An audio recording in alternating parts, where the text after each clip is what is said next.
My first impression of Uganda was that it was not like South Africa.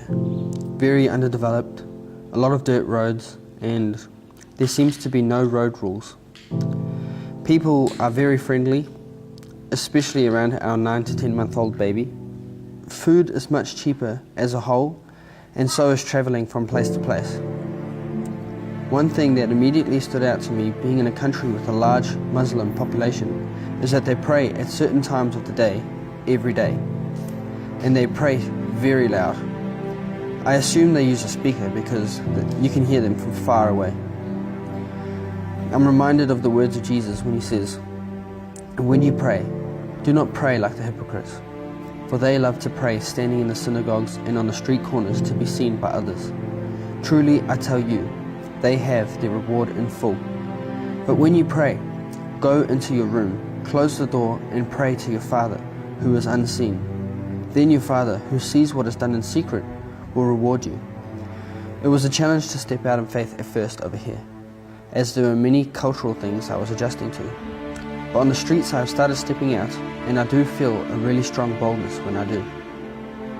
I am still seeing the usual back pain healed, headaches leave, legs growing out, and that sort of things as I lay hands on boater drivers, small business owners, on the streets, store workers, and everything.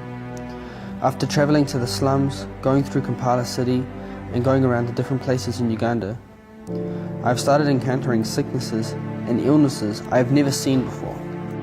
But I've known that they exist, and I've read a lot of them in the Bible. I rarely have come across blind eyes, the deaf and dumb, paralyzed children, strong physical disabilities, palsy, people and children missing limbs, you name it. It's a common sight here. I feel closer to the life Jesus would have encountered than when I was in New Zealand. I think about Jesus and how he was so powerful in these kinds of situations.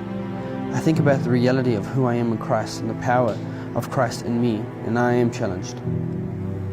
Even someone attempting to pickpocket my phone the other day reminded me of the words of Jesus when he says, "If somebody takes your coat, do not withhold your shirt from them." I am seeing God move, but I am yet to witness with my own eyes. Whoever believes in me will do the works I have been doing, and they will do even greater things than these, because I am going to the Father. It is my desire for the reality of Christ to be witnessed in the world where I am. For in these slums, nobody has a name. Nobody's trying to be anybody, merely survive. No one cares about them. Their hope is small, dark and narrow, much like the rooms they live in. I read the Bible to an 85-year-old man who left the wars in Congo in his youth, escaped the refugee camp, and has lived in the slums his whole life since. He can't read, but he believes in Christ. He has an audio Bible, but it doesn't make sense to him, and nor would he have a love for the Word and access to the Word like I do. I read the chapter from Jesus about loving your enemies, and it immediately confronted the hatred in his heart he admitted he was carrying. I walked through those slums and listened to babies crying that almost perfectly resembled my own son.